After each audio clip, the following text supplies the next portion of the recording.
नमस्कार। एक बार फिर से उपस्थित हूं आप सबके सामने शुक्रवार के कार्यक्रम में विश्लेषण जन्म कुंडली का। इस कार्यक्रम के अंतर्गत सुबह वाले कार्यक्रम के दूसरे हिस्से के साथ शुरू करते हैं आज का कार्यक्रम। कहीं नहीं जाना है, बिल्कुल बन के रहिएगा। ये कुंडली मैंने सुबह में लग्न कुंडली के साथ विश्लेषण के साथ उपस्थित हुआ था। अब आपके सामने मैं इसी कुंडली के, याद रखिएगा, नवांश कुंडली उतनी ही महत्वपूर्ण होती है जितनी लग्न कुंडली। अगर नवांश कुंडली में लग्न कुंडली का ग्रह नीच का हो जाता हो और कमजोर हो जाता हो, अच्छे भाव का अधिपति नहीं बनता हो, और अच्छे भाव का अधिपति न बनने के साथ साथ वो किसी अच्छे भाव में नहीं बैठा हो, या फिर अपने मित्र के नवांश में ना जाता हो, मतलब उसके मित्र के साथ वो ना बैठता हो, या मित्र की राशि में ना बैठता हो। मित्र के नवांश का मतलब मित्र की राशि में नहीं बैठा। शत्रु नवांश का मतलब शत्रु की राशि में बैठा। और स्वनवांश मतलब अपने नवांश का मतलब अपनी ही राशि में बैठा, या उस राशि में जहां वो लग्न कुंडली में बैठा है उसके नवे हिस्से में, उससे नवे जो स्थिति बनती है नवांश कुंडली में, उसमें बैठा है। तो ये जो स्थिति बनती है, इससे लग्न कुंडली को मजबूती मिलती है और कमजोरी मिलती है। वस्तुतः एक श्रेष्ठ ज्योतिषी हमेशा ही तिरछी दृष्टि से लग्न के साथ साथ नवांश कुंडली का भी उतनी ही गंभीरता और व्यापकता से अध्ययन करता है जितना वो लग्न कुंडली को महत्व देता है। वस्तुतः आपको ये बात हमेशा समझने वाली है कि सारे योगों का, जितने भी जन्म कुंडली में योग बनते हैं, वो सारे ही योग प्रस्फुटित भले ही लग्न कुंडली में होते हो, मतलब उनका अंकुरण भले ही लग्न कुंडली में होता हो, पर उनका फल हमेशा नवांश कुंडली से ही मिलता है। इसको मैं आपको अर्थतया समझा देता हूं। जैसे अगर देवगुरु बृहस्पति आपकी कुंडली के लग्न चार्ट में उच्च के बैठे हैं और नवांश कुंडली में अगर वो नीच के हो जाते हैं, इसका अर्थ होगा कि उनका परिणाम मिनिमाइज हो जाएगा। ठीक उसी तरीके से अगर लग्नेश जन्म कुंडली में मित्र की राशि में बैठे हों या उच्च के होकर के बैठे हों, जैसे 5 नंबर की कुंडली बनी है, यहां लग्नेश उच्च के हैं और यहां पे वो सूर्य अपनी राशि के हो गए, मतलब अपनी ही राशि में बैठे हैं 5 नंबर में। इसका अर्थ यह होगा कि यहां पे लग्नेश का बल उच्च के होने के कारण ज्यादा अच्छा था, जबकि नवांश कुंडली में वो स्वग्रही हो जा रहे हैं। इस कारण से उनका बल थोड़ा कमजोर होगा, थोड़े से निकटता से उनके प्रभावों में कमजोरी देखी जाएगी, मतलब उसकी जो इंटेंसिटी है वो गड़बड़ होगी, या गड़बड़ नहीं, कम होगी, कमजोर होगी, या थोड़ी निम्नतम हो जाएगी, क्योंकि वो ग्रह वहां उच्च का बैठा है। और वहां पे क्या बात है कि उच्च की राशि में बैठा ग्रह ज्यादा ऊर्जा देने वाला होता है, स्वग्रही बैठा ग्रह उससे कम ऊर्जा देने वाला होता है। तो सूर्य यहां उच्च के बैठे थे तो ज्यादा ऊर्जा से युक्त हैं, यहां स्वग्रही बैठे हैं तो उससे कम ऊर्जा से युक्त होंगे। मूल त्रिकोण राशि में बैठे होंगे तो मूल त्रिकोण डिग्री में बैठे होंगे तो वो उससे कम रोशनी देंगे। अगर वो स्वराशि के बैठे होंगे तो वो अपने से कम देंगे। ये प्रत्येक ग्रहों के ऊपर ये बात लागू होती है। तो ठीक उसी तरीके से आपको ये बात हमेशा याद रखनी चाहिए कि नवांश कुंडली भी उतनी ही महत्वपूर्ण है जितनी लग्न कुंडली। उसके अतिरिक्त नवांश कुंडली के कुछ विशेष सूत्र होते हैं जो आपको हमेशा ही याद रखने होते हैं। और वस्तुतः इसमें सबसे अच्छी बात है, क्योंकि नवांश सिर्फ एक चीज के लिए नहीं देखा जाता, उसमें संतान देखा जाता है, उसमें स्वभाव देखा जाता है, उसमें जातक का रंग देखा जाता है, रूप देखा जाता है, नेचर देखी जाती है, प्रकृति देखी जाती है, उसके गुण दोष देखे जाते हैं, उसके पति के संबंध देखे जाते हैं, उसका दाम्पत्य देखा जाता है, संतान के अतिरिक्त संतान कितना यश प्राप्त करेगी ये देखा जाता है, धन की स्थिति दाम्पत्य में कैसी रहने वाली है, पत्नी धार्मिक है, नेचर वाइज कैसा उसका नेचर रहने वाला है, वो दार्शनिक कितनी है, वो कार्मिक कितनी है, वो कितनी है, कैसी, मतलब उसके अंदर का जीवन कैसा है। ये सारी चीजें आपको नवांश कुंडली से पता चलती हैं। पर ये सिर्फ नवांश कुंडली से दाम्पत्य को ही नहीं देखा जाए, वस्तुतः इसमें लग्न कुंडली के वो सारे ही क्षेत्र देखे जाते हैं, मजबूत कितने हैं। आप इसको एक ऐसे भी दृष्टिकोण से देख सकते हैं और ये देखा जाता है कि जो भाव, जो योग लग्न कुंडली में मजबूती से बना है, क्या वो नवांश कुंडली में मेंटेन है।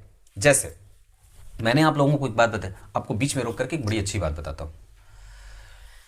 मैं कल रात को मैंने एक बाहर की कुंडली देखी थी, कनाडा, ओटावा है ना, कनाडा की राजधानी ओटावा या ओंटेरियो, ओंटेरियो ऐसे कोई जगह है कनाडा में, या ओटावा ऐसे ही। और एक परसों दिन मेरे पास कुंडली आई थी रात्रि में, अमेरिका में कोई जगह है सैन फ्रांसिस्को, वहां से। अब दोनों की कहानी सुनिएगा और थोड़ा सा इसको विषयांतर होकर के मैं आपको एक बात, बड़ी अच्छी बात बताता हूं।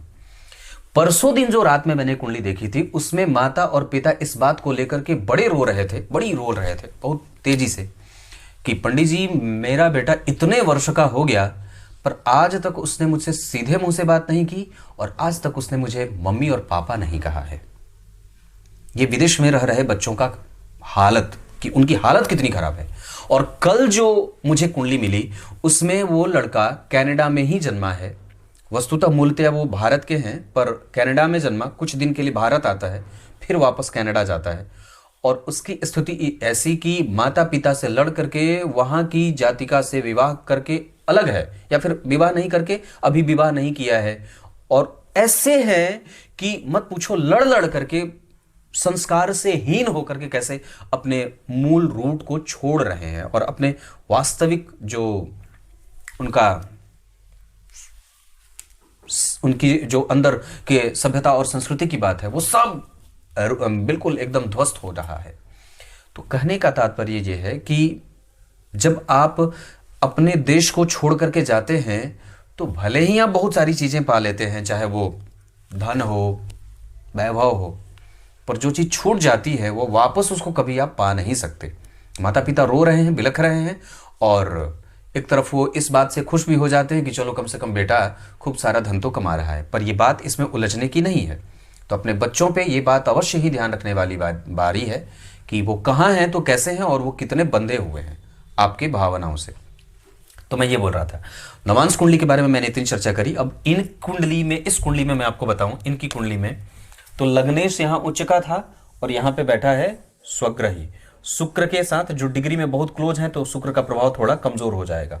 यहाँ शनि का बैठना दाम्पत्य को मजबूती और पत्नी को रोजगार करने वाली या रोजगार से युक्त आने वाली, या यहाँ पे धन का भाव बहुत अच्छा बनेगा।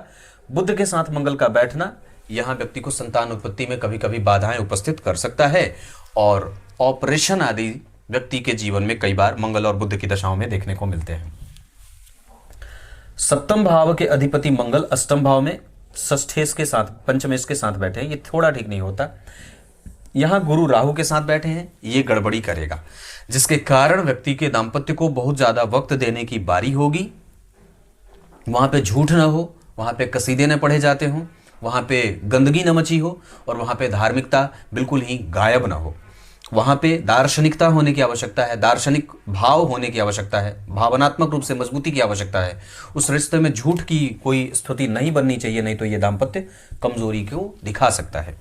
नवांश कुंडली में जो धन भाव के अधिपति हैं वो बुध यहाँ पे जा रहे हैं अष्टम भाव में, और यहाँ के अधिपति गुरु जन्म कुंडली में दशम भाव को, यहाँ पे अष्टम भाव में जाकर के इस भाव को थोड़ी सी कमजोरी दे रहे हैं। यहाँ शुक्र का स्वग्रही होना तृतीय भाव के साथ, और यहाँ पे शुक्र का जन्म कुंडली में एक स्वराशि के ग्रह के साथ बैठे होने से दाम्पत्य के मेंटल पीस में थोड़ी सी परेशानी भी देखने को मिलेगी और वहां पे कंफ्यूजन का भाव बनेगा। इस वजह से कभी भी विवाह करना हो तो वृषभ राशि की जातिकाएं ठीक रहेंगी, कन्या राशि की जातिकाएं ठीक रहेंगी, और तुला राशि की जातिकाएं ठीक रहेंगी। वृषभ, कन्या और तुला, ये तीन राशि की जातिकाएं या लग्न की जातिकाएं आपके लिए ठीक रहेंगी। विवाह के लिए उत्तर दिशा बहुत अच्छी रहेगी। कर्म क्षेत्र में मंगल और गुरु का केंद्र में आना व्यक्ति को कई बार क्लैरिकल नौकरी में ले जाने वाला, लग्न में नीच के शुक्र व्यक्ति की समस्या बढ़ाने वाले और व्यक्ति को देर से सफलता देने वाले बन रहे हैं। इस वजह से इस कुंडली में नौकरी के योग हैं, पर थोड़े विलंब से भी हैं। हालांकि इस कुंडली में शनि और मंगल का संबंध जो बना हुआ है, यहां पे दशम भाव से जो संबंध बना हुआ है गुरु का, सूर्य का, शुक्र का, ये सारी स्थितियां, यहां भी लग्नेश दिग्बली थे, यहां पे लग्नेश उच्च के थे, यहां पे शुक्र बढ़िया बैठे थे, यहां पे शुक्र बढ़िया बैठे हैं केंद्र में, तो अच्छी बात होगी।